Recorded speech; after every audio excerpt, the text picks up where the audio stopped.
Snowball, a novel by Ian Barnes. Chapter 1, Tea Time. 2 boiled eggs for breakfast and late for school. Gary Fletcher, 12 years old, ran for the bus, his shoes slip-slapping and his shirt tails flapping. Close behind, tumbling over each other in his wake, came his mum, dad, granddad, Mr. Blake from number 12 and his sister Emily, their fingers wagging in unison that he'd never be a scout with his shirt hanging out. But he didn't want to be a scout. He wanted out. Out, out, out. And he shut them all out with a rousing schools out forever. What followed was a whirlwind of a day, and historic too, for Gary had succeeded where no one else had before. He'd survived an ordeal with the labyrinthodite and come out the other end unscathed.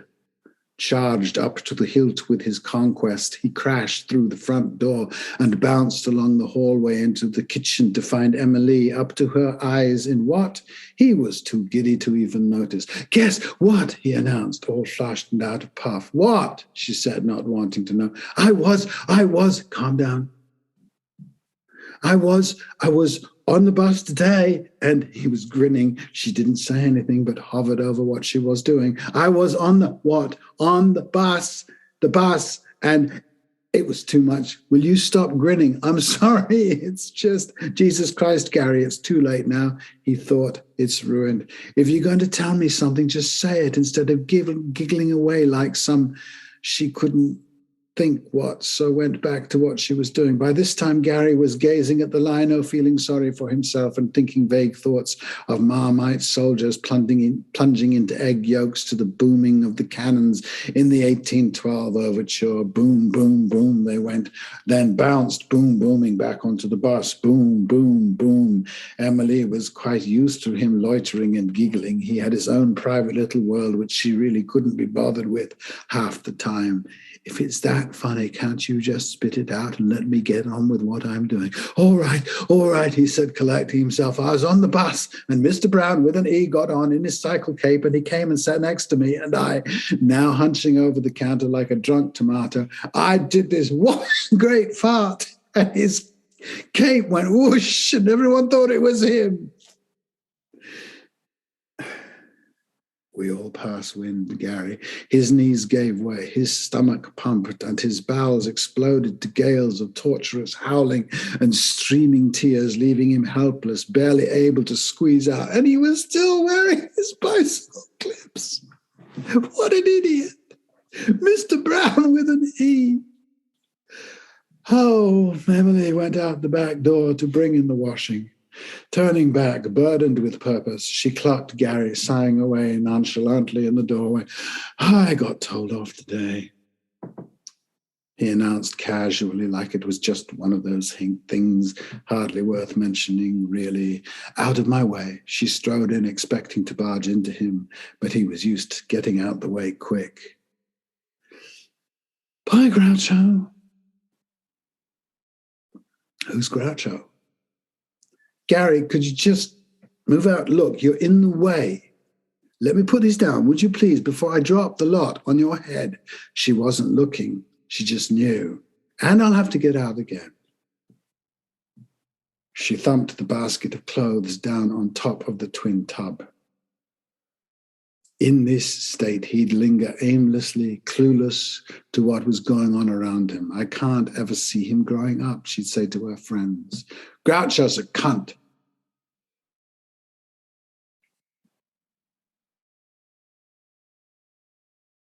She stopped short. A what, Gary? What did you say? She was looking at him for the first time since he'd come into the house. He looked very embarrassed, but was trying to cover it up by looking all innocent and falsely accused. However, last Wednesday, he'd tried out spastic on her, and she'd given him a right kick ticking off for it. So he was also flinching. Well, she said, and gave him one of her prolonged no-nonsense looks, which he always gave in to. I can't. It was barely audible, but she heard it, and he had definitely said it. He was red and trembling. Do you know what that is? He gave a non-committal grunt and glanced away. A red plastic clothes peg had fallen on the floor, and he grabbed it and started snapping its jaws, ordering it to keep its trap shut and snout out. Give me that. You'll break it, she said, snatching it from him and slapping the wretched thing down on the counter. Do you want to know? It sounded like a threat. Yes, please. Get it out of the way quick before she loses her rag. She's going to show me anyway. It's what she did with the spastic last Wednesday. She was kicking herself now. It had become routine to see if he knew what half the things that came out of his mouth actually meant. She hadn't anticipated this one, although she suspected he'd been fed it by the same little tyke who'd convinced him that Fanny was a member of the Addams family. Exasperated, all she could say right now was, Gary, what have I done now? Nothing. She looked away at the pile of clothes, not sure if this was over, whether it should be, and what she should do next if she could summon up the will. Gary was just as confused, not knowing what to do or say since he didn't even know what was going on. Leave it till next time, she thought, stood up and started sorting out the clothes. Gary donated a sigh for the world weary and misunderstood. It was obvious he had more to tell. She could sense he was getting twitchy. Oh! He said, brightening up, and we're going on a field trip to Canterbury. That old trick, slipping in and, well, it wasn't going to wash this time. Show me the letter, she said, and put her hand out for some concrete evidence. Laurel's got it. You mean Miss Ferguson? He nodded, his pursed lips giving away that he knew he was on thin ice. So, why hasn't she given it to you? She said, emphasizing the obvious flaw in his story. Because, right, okay, he did write it down. The delights of Canterbury and other such country matters, ho, ho, ho. And you can't put that in a letter, not ho, ho, ho, unless it's supposed to be from Father Christmas, which it wouldn't be because it's not Christmas. So, yeah. But no, what's got to happen next is that he's got to make a stencil. No need to drag it out. The question is, who's he? Who's organizing this trip? The labyrinthodite. I have no idea what you're talking about, Gary. If this is one of your fantasy games or whatever you call them, no, it was Mr. Marks, the science teacher, he said, trying to make out that this was all glaringly obvious. The one who told you off? Yes, but he's not one of your teachers. The penny dropped. All these different names they had for teachers, let alone for each other, didn't exactly help. Oh, him? The one that, yeah. He arrested me. Don't be stupid. Teachers don't go around arresting pupils. Gary spread his legs and shot his arm out. Garçon, arrête. I see you were running. Yeah, but he put me in detention. No one gets detention for running, Gary. You must have done something. Are you sure you didn't say something to him? He thought for a second, trying to weigh up where he stood, and decided that he must be pretty safe now. And anyway, she'd know what he meant.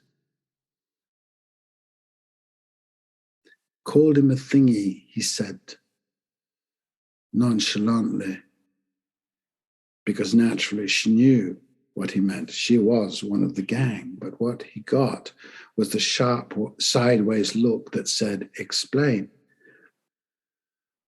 And then he goes and puts me in detention for tomorrow. Gary, it's not the punishment that concerns me. It's what you did to deserve it. But I don't. He's always picking on me. If Spazza does anything, he don't get done. It's always me. Don't say that word. I told you not to say that word, so don't. What word? I didn't say no word. What you just called your friend? Spazza? What's his name? No, it is not, Gary. You know damn well it is. You know, no. Ah, you do. All right, keep your hair on. He let out a big, showy huff. Cookery. Cookery, you don't do. Cookery, cook. Oh, glaring at her. Stephen, cook, double glare. Spud. She paused, deep breath. So, so that's who. She eyed him studiously, watching the gears grind away as he worked out how to deal with what was inevitably coming next. Surprisingly, he seemed ready to jump in first. And now Dylan, I might have known Dylan would be behind this, she said, cutting him off. And in that split second, Gary got an idea, and he grabbed one of the kitchen utensils from its jar on the counter and, pointing dramatically at it, went on. And now Dylan calls him a... Emily stared incredulously at the object he was waving about and shook her head, biting her lip, trying not to laugh. I doubt very much Dylan knows what a spatula is, Gary. And I don't know why you keep sticking up for him. Whatever he called Stephen, he did not mean that. What then? He said, replacing the spatula with a grumph. You know fine what? I'm talking about poor Mr. Blake at number 12. Gary looked utterly baffled by this piece of information. He's not poor. He's got a Messerschmitt. That's not... Do you want your pocket money this week? Eh? Well, he's not poorly poor. Poor me, is he? No. But Mr. Blake, she was going to say something about Mr. Blake having had polio when he was a child. This was according to their mother, but Emily seemed to recall that she'd only thought he'd had polio. She didn't really know. And when Emily had suggested they ask him, her mother had said no, because it would be rude to. What about him then? How do you think he'd feel if he heard you calling someone a spastic? I never said that. Look, I'm not going to argue with you, Gary. The point is, when Dylan called Stephen a spaz or spazza, he did not mean he was a spatula. This seemed too reasonable for Gary to object to, and if Dylan was going to get the blame, he might as well quit while the going was good. Spazza, spastic, it's the same thing, she continued. You mustn't go around name-calling like that. It's not nice. You're going to land yourself in some serious trouble one of these days if you're not careful. I didn't know. At times like this, Gary really did not understand how he got into so much trouble when he was, for all he could tell, genuinely innocent. Innocent in the sense that many of the words he was picking up at school were from the playground rather than the classroom. This meant he had to rely on the first thought that popped into his head to work out what they meant, and that would invariably be a picture. For instance, the first time he'd heard the word spastic, the picture he got was of a stick his granddad had snapped off a sapling. Turd was a furry toad, one that he had actually seen because it was Dylan who'd pointed it out to him in the school playing fields, and it really was furry brown with grey and white fur. As for spazza, that just sounded like other names Dylan hurled at Spud, like spanner. Trying out new words on Emily was supposed to be safe. She was always saying things like bugger and sod anyway. He'd even heard her once telling Dylan's dad, Rafe, to fuck off. But then they'd both been mucking around with each other and laughing, so she hadn't said it angrily like you might at school. Actually, he'd found it a bit odd and didn't know what to make of it. He didn't really know what was going on with those two anyway. And this was compounded by the fact that because she was 9 3/4 years older than him, she seemed to be turning more into an adult than a sister. And he didn't like that. He didn't want to lose her as well. Well, now you know, she concluded as usual. Gary resigned himself for the time being to watching her fold up the clothes and pat them into neat, clean piles. In a better mood, he would really enjoy this. Gazing attentively, he'd feel quite drowsy and protected by her simple, assured activity. Just now, he was slightly uncomfortable because he hadn't had to say what he'd said to Groucho, and he couldn't tell if he'd got away with it or if she'd forgotten. Emily pulled up a sheet from out of the laundry basket, found 2 corners and handed them to Gary. Gary then walked backwards toward the kitchen door, holding the other ends. Gary had already put his 2 corners together in his left hand and dropped his right thumb down into the fold to pick that up, but he knew Emily was quicker on the draw than him. In fact, she was ahead of him, having carried out exactly the same movements she had taught them to him after all, and was stood with the folded sheet in front of her, watching, his little tongue poised with concentration in his little face. When he stood upright, his face twisted just as the sheet had. This always happened. And to save confusion, she said, "You stay still and I'll untwist it at my end." "I can do that," he said, with a hint of confidence that this trick he could master. "No, you'll drop it on the floor and get it all mucky and I'll have to wash it again." "Oh, go on." The confidence this time backed up with blind stubbornness. "All right." Drop the folded bit. Not that he was already at it. Watching him take his time gave her a chance to take him in. "Have you seen yourself lately? You look a right scruff. You've got your shoelaces undone and those shoes. I've just about had it. And what are those stains on your trousers? Grass, or is it floor polish? What on earth do you lot get up to? Your shirt's hanging out and your jumper looks like it's been in a sack race. Your collar's sticking up. How do you manage to get ink on your face? Just look at your hands. You're going to get ink all over that sheet. And your hair, what a mess. Honestly, I hope you don't go telling anyone it's me who cuts it.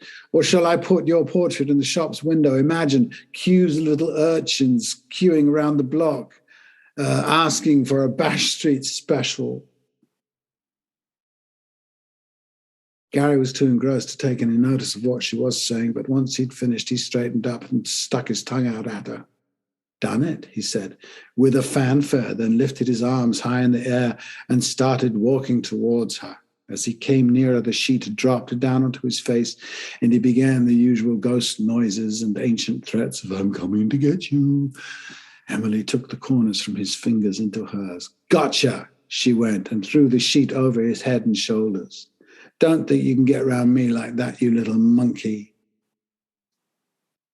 He struggled and tried to pull away, but Emily had strong arms. "Panic attack, panic attack," he cried in his head, and before he knew it, his knees had collapsed with Emily on top of him. They both bumped heavily against the side of the twin tub, their legs crisscrossed awkwardly against each other on the cold lino. Emily, while still managing to keep a hold of him, lifted part of the sheet so she could see his face cowering away in his protective cubbyhole. "Oh, shame," she said, and pouted, mocking his chubby boy face. "So what did little Wisdoms call Mr. Marks, eh?" "Not telling," he said, aping her. She advanced on him. "What did you call Mr. Marks?" Their noses were almost touching. Gary grinned. "Huh?" "A beard," he announced quietly, still grinning. Trying to be clever, he thought, typical of the male of the species. The more stupid they thought you were, the more clever they thought they were, which only went to prove how stupid they were. So she decided to play dumb just for the fun of it. No doubt his knowledge of the female anatomy was based solely on whatever trashy magazines Dylan managed to smuggle out from Rafe's stash, and she wondered at what point she was going to be finding it all piled up under his bed. "Has it got a beard?" she inquired conspiratorially. Yes, now egging her on to find out what it was really all about. If she could get it, then she was as bad as him and on his side and wouldn't punish him. She might even get him out of detention. Emily backed away a little.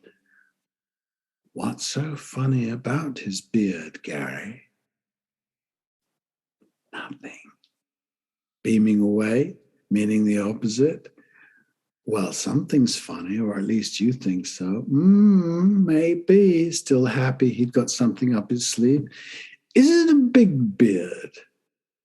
This could go on forever, she thought. Time to call it a day. So what's it like?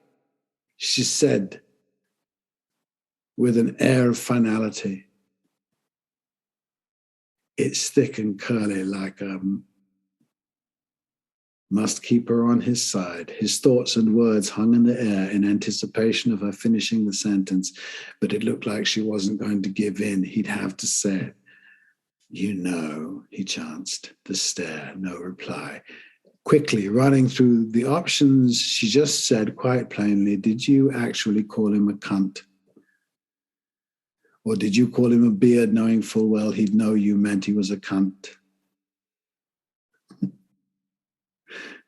All Emily had wanted to do was to call a halt to Gary's little game, call a spade, and she might get the truth out of him. But to Gary, the game was all, and as long as she played along, he felt safe with her. She hadn't intended to threaten him, but he certainly felt threatened, not by her manner, but by her knowledge, her adultness. He had been called out to account for himself by her rules, adult rules, and this scared him because he knew he was ill-equipped to cope with them.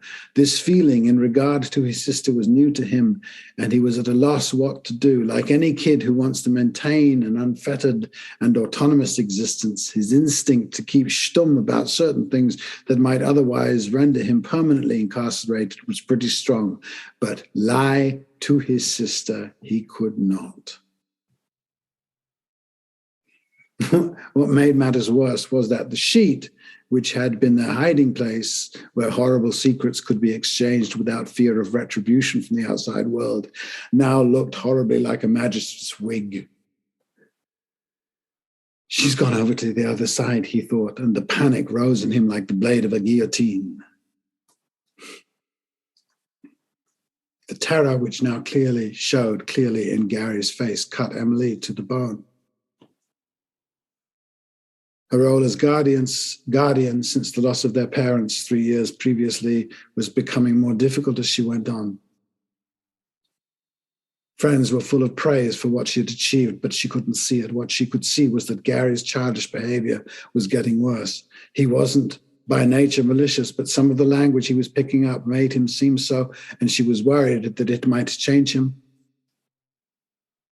His mood swings had become more apparent, more extreme even, and Granddad bore the brunt of those, having gone from the person he could go to get treats, frowned upon by their parents, to the man whose flaws proved him wanting.